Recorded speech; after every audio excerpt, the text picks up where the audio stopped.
Welcome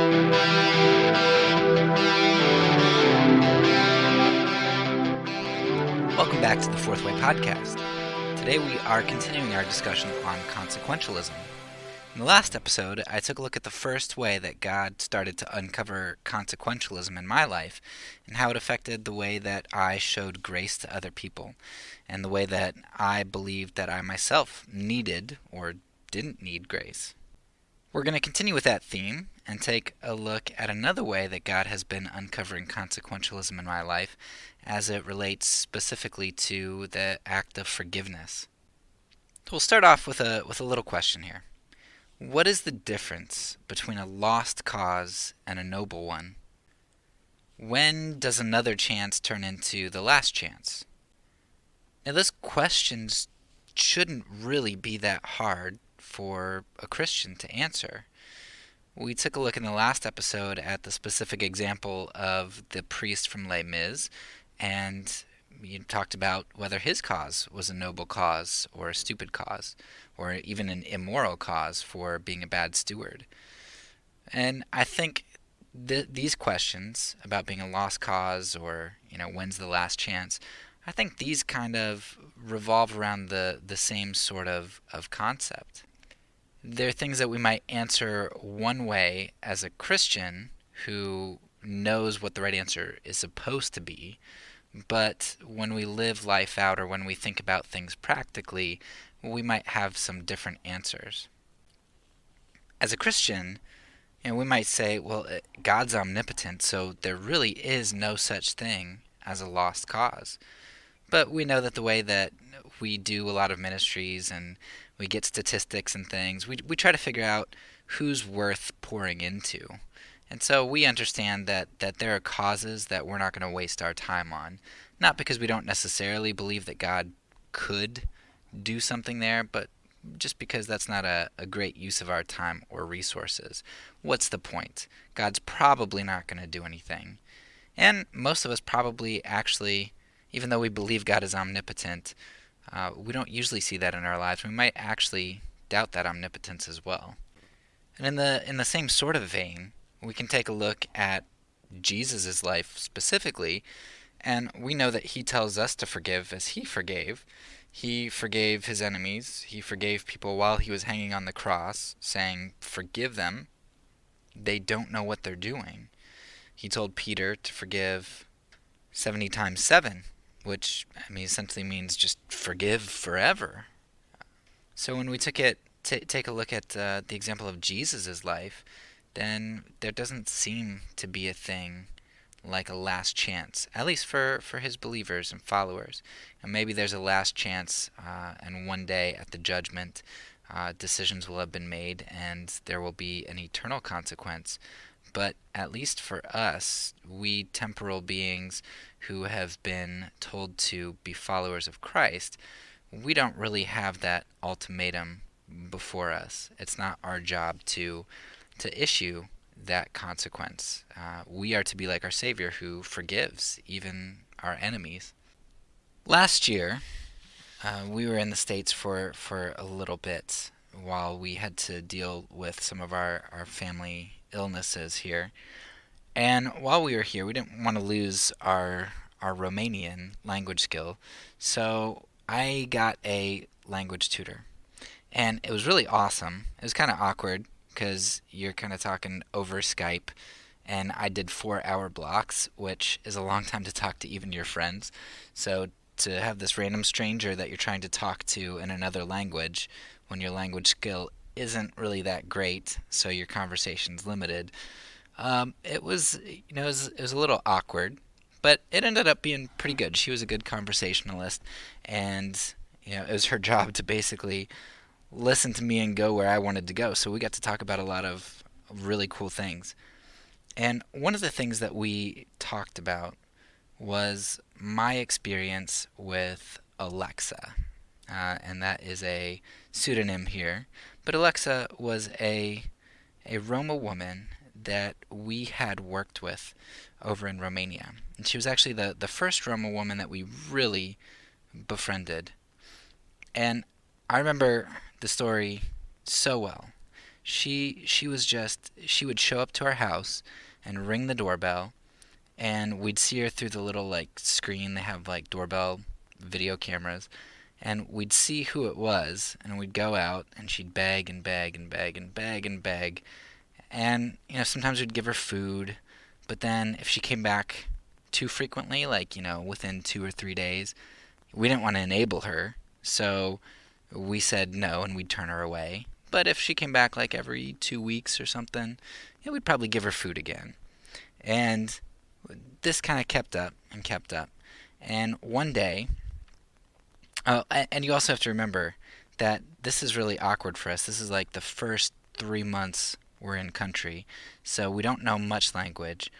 It is usually harder to understand some of the Roma and the way that they talk. Um, it's so awkward because to get her to go away, I literally have to close the door almost right in her face. Like her nose is 6 inches away from the door. And she just won't go away. It's just the most awkward situation. And it makes you feel guilty. It's just terrible. Well, one day, oh, and she always comes at the most inopportune times, too. Well, one day she came at an inopportune time, and I looked through the video monitor, and I said, ugh, it's her again. And I turned to my wife and said, it's your turn this time.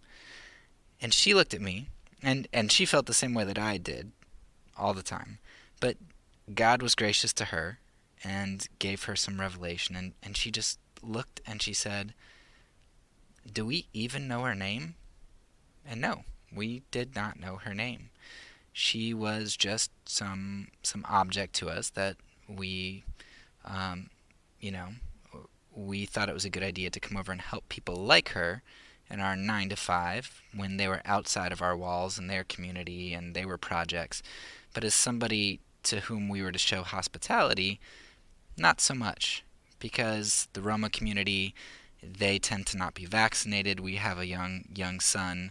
We didn't know he had health issues at this time, but very soon afterwards, he started to develop breathing issues, and whether it's TB or measles running around in the Roma community, it's not good to be around them.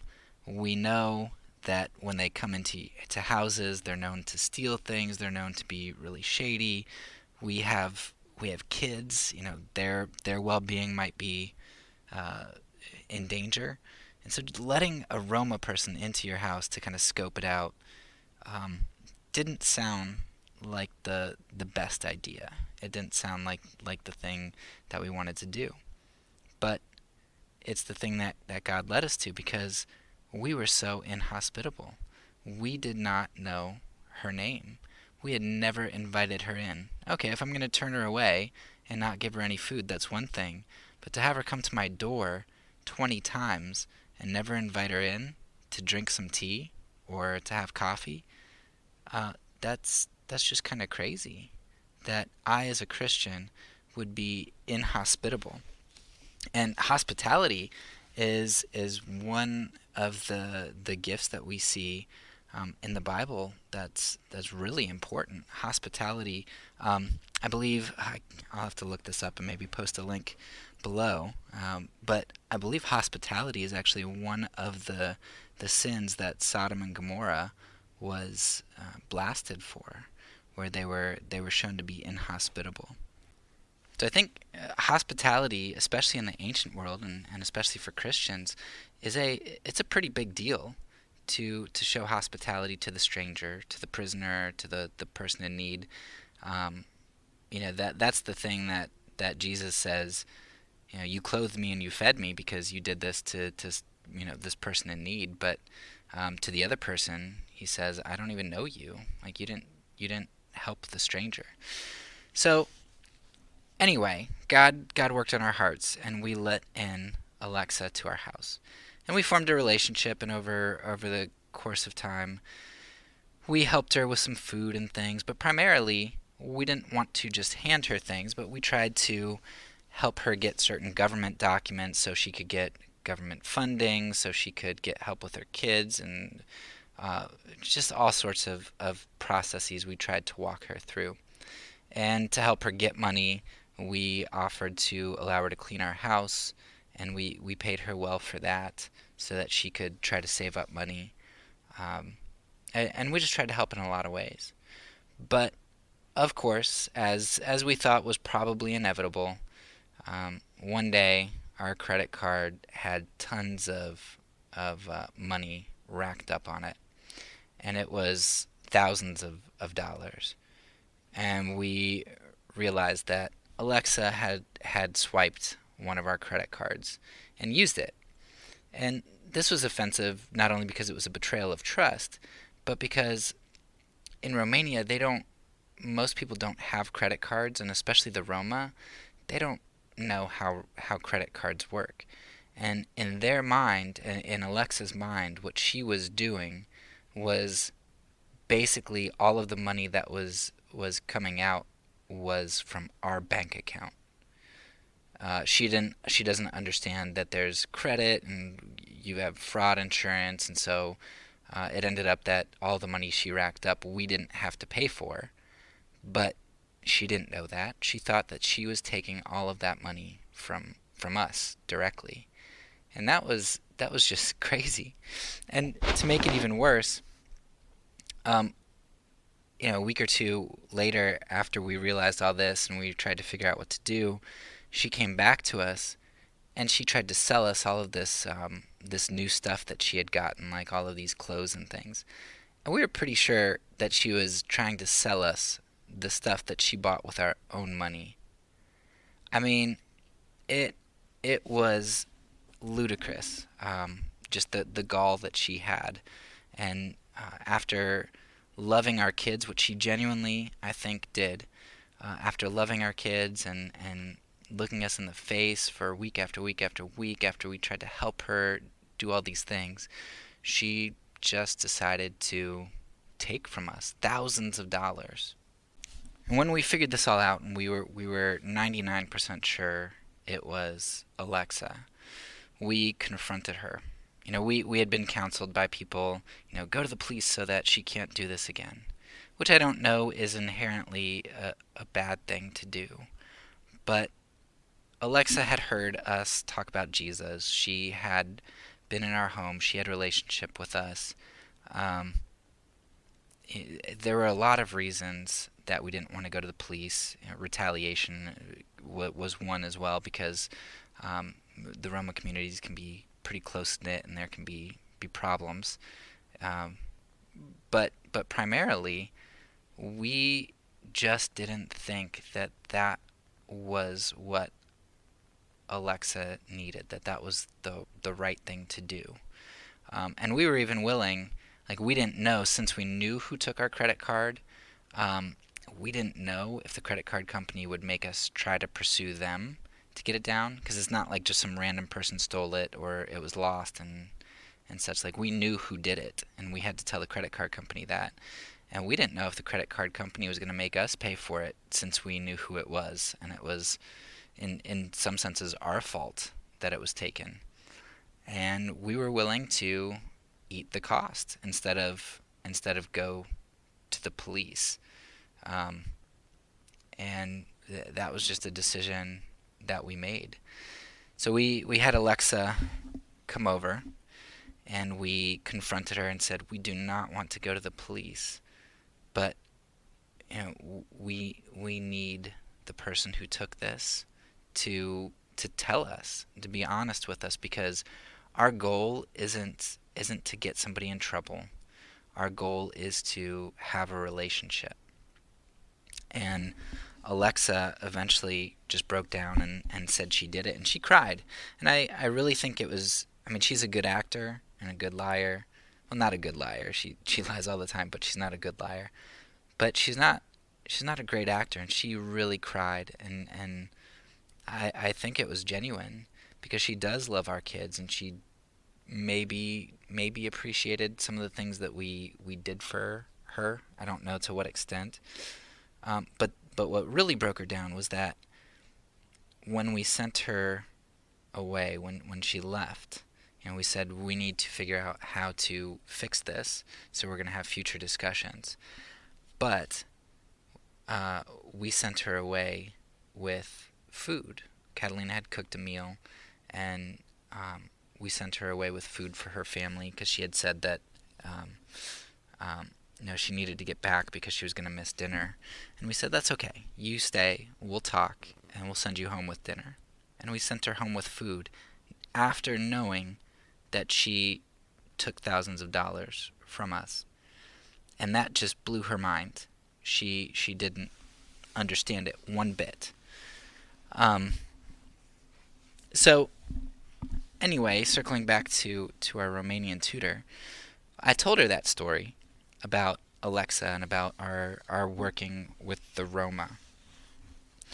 And our tutor was just, she couldn't understand that story at all. It didn't compute. She asked questions like, well, did she deserve it? Well, no, she didn't deserve it because what she did was terrible. Not only that, but afterwards, she'd continue to lie to us, and she avoided us a lot more. So, no, she didn't deserve it. Not at all. Our tutor asked, well, why was forgiveness good? Wouldn't it have been better to go to the cops? That seems like it's more pragmatic. You're going to take care of a menace to society by getting them in trouble. You're going to instill some fear in her family and her community. Her kids will learn from her lesson because her kids basically have their mom for support, which isn't much support at all, but it's some. So if her kids see their mom go to jail, it might teach that community a lesson. So why is forgiveness good? Our tutor asked, weren't we justified in cutting her off? Couldn't we just say, I don't ever want to see your face again. Get out of here. Yeah, it seems like we would have been justified because she broke our relationship.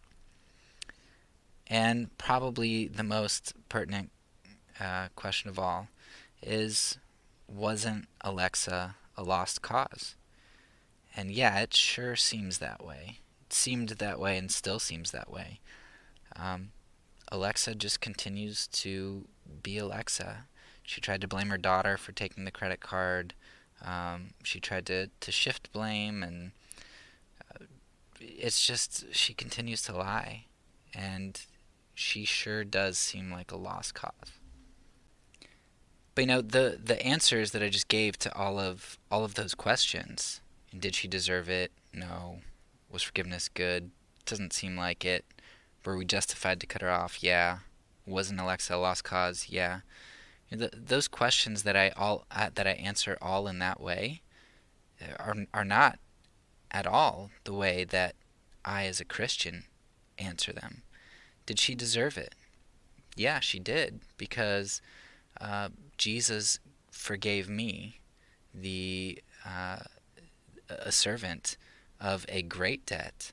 And shouldn't I forgive Alexa of a small one? Why was forgiveness good? Because it's through love and forgiveness that people's lives are changed, not through prison that has high recidivism rates.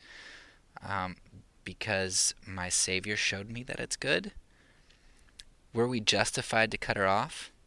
Yeah, if I wanted to be thrown into everlasting torment. Isn't that what God says of the rich servant who refuses to forgive the servant who owes him little? That you are wicked. Like, you need to go where they're weeping and gnashing of teeth.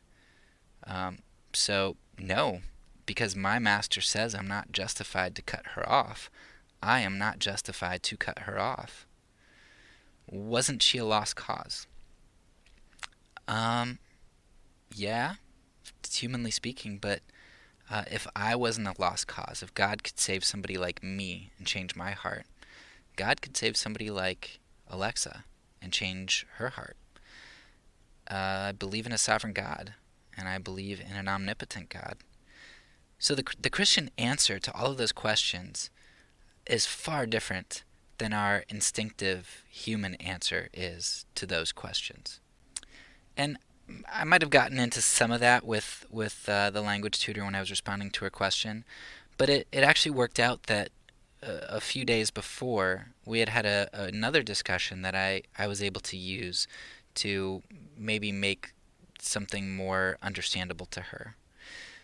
See, a few days before this, we had discussed the topic of abortion because my tutor, I don't think, was a follower of Christ. She was probably a believer. She was grown up in a church where she was taught lots of rituals and things, so she believed biblical sorts of things and some had some semblance of morality.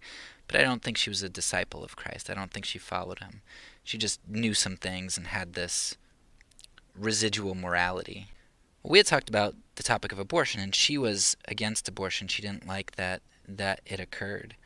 And as we were talking about it, I was able to share this concept of intrinsic value because uh, the key to the abortion debate is understanding where value lies.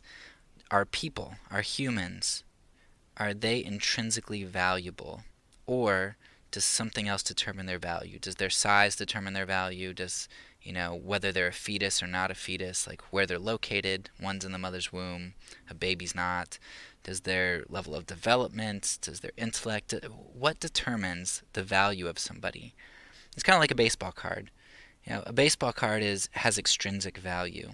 It could be a priceless baseball card, but if it gets ripped and scratched and crumpled or burnt a bit, it becomes worthless or practically worthless.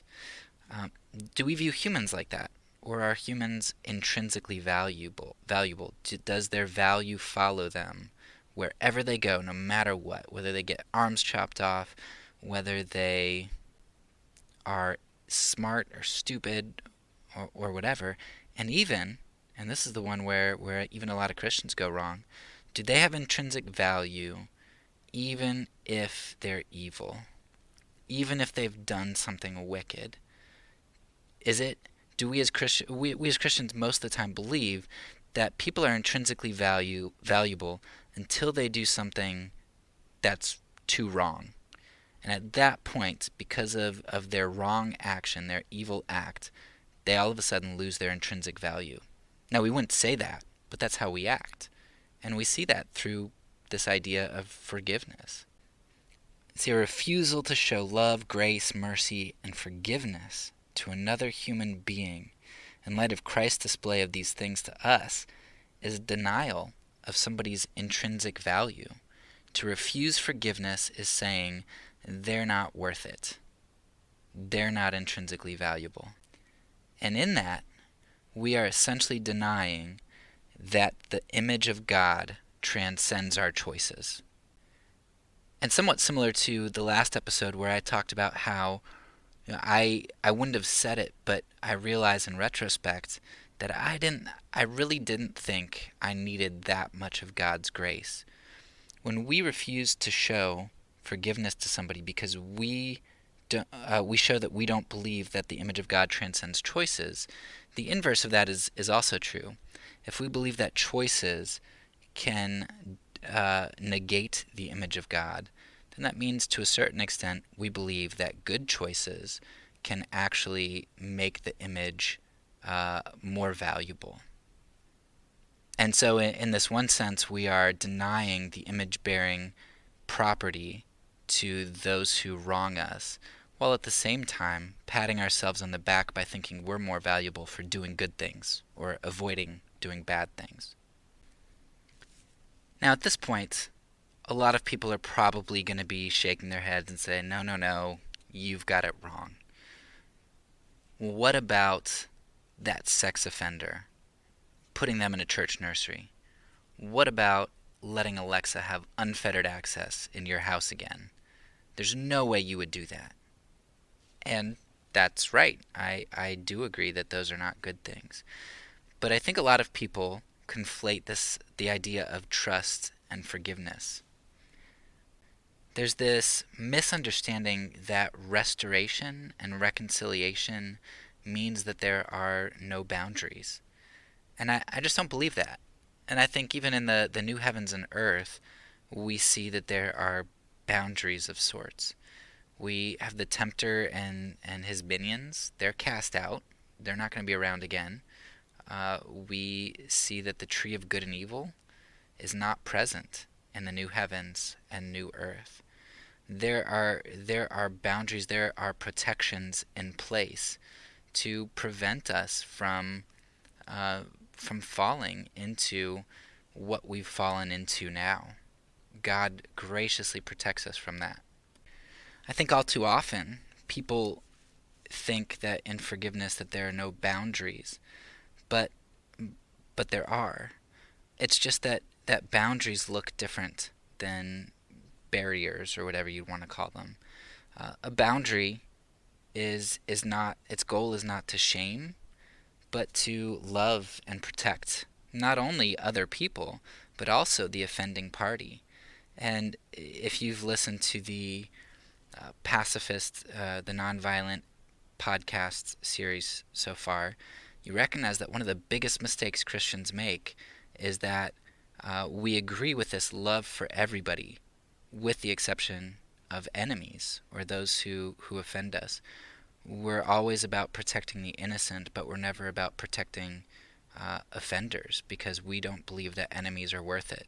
And I think you see the same thing in forgiveness. We see all the time that people want to protect everybody except the offender. But why don't we want to protect the offender too? If I keep the sex offender out of working in a church nursery, yes, it's to protect children, but it's also to protect the sex offender. Because if he is a believer and a disciple of Christ, and he truly seeks to follow, but he has legitimate struggles, I don't want to put him in a position to fall because I love him. And I know that's hard, and for me to be saying something like that, somebody who was never sexually abused, and I don't know anybody very close to me in my immediate family who is sexually abused, I know that that's easy for me to say, and I get that. Nevertheless, we can acknowledge that Jesus Christ seeks forgiveness for all, restoration of all, and love for all. And just because I haven't experienced that doesn't mean that I can't observe that that's a truth. Hopefully I just observe it in a way that is not offensive and that is helpful for people who may have difficulty relating to that. And if boundaries are part of forgiveness and reconciliation, and if they are important, and if the goal is relationship, then we do need to understand that boundaries are different than severing relationships. A lot of times people like to think that by putting gulfs in between relationships, they like to think that these gulfs are good, but they're not. They're different. So, for example, some boundaries for somebody might be not allowing them in your house. You know, with Alexa, it might be, especially at first, that she doesn't come into our house. Maybe but that doesn't mean we don't meet her. It doesn't mean we don't go to her house, or we don't meet out in public, or we don't meet outside the walls of our house. We might not meet alone. It might be something that I did this on the diaconate. It wasn't so much for forgiveness; it was more for protection. But especially if you're working with a woman as a single guy, or a guy working alone, I'm not going to meet alone with a woman. That's just not wise. And it might be in forgiving somebody that it's something that is just not safe emotionally or physically or whatever to meet somebody alone or in a private place, but you want to do it in public. Maybe you only meet somebody in the presence of a counselor. Maybe you don't have an ongoing relationship. Maybe you only meet somebody once, but you meet so that you can forgive and so that you can work through the issues and be at a peaceable place when you part ways. Maybe there's communication from a distance. Or maybe you have expectations which leave the ball in their court. Maybe they're abusive, and so you can't meet them in person. Talking on the phone is emotionally abusive. They're unwilling to meet with a counselor, and you say, "Look, these are my expectations. It is too painful for me to meet with you. until there are some boundaries or barriers that you're willing to tear down, because you have erected these relational barriers, not me. Until you're ready to meet with a counselor, we can't talk.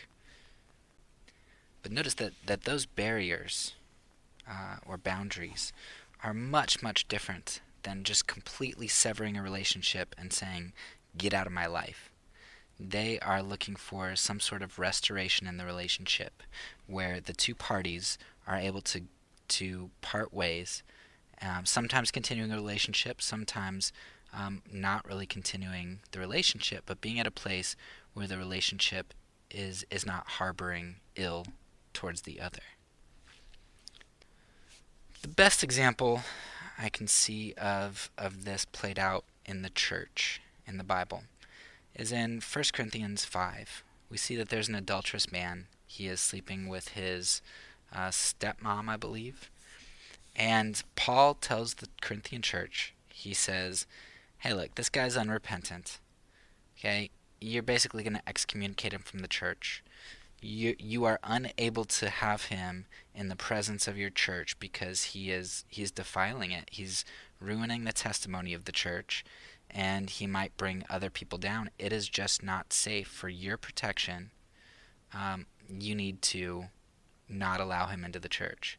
But also for this man's protection, we need to pray that I think it says that his flesh is delivered to Satan so that his soul might be saved. So they're praying that they do want him to repent and they do want restoration, but if that doesn't come, they recognize that this guy is on very shaky spiritual ground because he's continuing, he's persisting in this wickedness. And so they say, look, we still want his soul to be saved, so man, pray that something happens to him so that God will salvage his soul, even if that means the destruction of his flesh. They seek, Paul is telling people to seek the church's good, their own good, and the good of the offender. And the beautiful thing is, once that man does repent, and we see in 2 Corinthians that he has, Paul says, okay, he repented, let up on the guy, all right? We don't need to keep this hanging over his head. Like, remove the barriers. And that's what barriers and boundaries are there for. They are there so that when the individual who marred the relationship decides to repent, that those barriers can be taken down. Now, my own life, forgiveness has always been a pragmatic endeavor. I refused to forgive people who offended me in large ways, or those who just weren't sorry. You know, I can hold a grudge against those people because they're not sorry. Or, rather than erecting barriers and boundaries, I would sever relationships rather than seeking restoration. If I am not leaving room for restoration, then I am not forgiving. In my mind, forgiveness has never been necessarily a good character trait to have, to be forgiving. Now, instead, forgiveness has been a tool, or maybe a currency, however you want to look at it. I'd use it to try to fix relationships that I thought could be fixed, or relationships in which I wasn't going to be hurt again, or relationships in which I thought the other person deserved it. But if the other person didn't deserve it, if what they did was too big, or if I didn't want restoration and I wanted to be able to be mad at them, then it was really leverage or a tool to use against them, because for me to refuse restoration and forgiveness was in some ways to punish them, so that it was always hanging over their head. And what's the point of forgiving somebody who it's not worth wasting that forgiveness on? But our choice to forgive must not be based on utility or probable outcomes. It needs to be based on the immense forgiveness that we ourselves have received. It isn't very practical to do that. certainly isn't easy to do that. In fact, it's often very foolish and costly in terms of the way that we think. But that's God's way, and thank God that it is, because if it weren't, then I'd be lost, and so would you. That's all for now. So peace, because I'm a pacifist when I say it.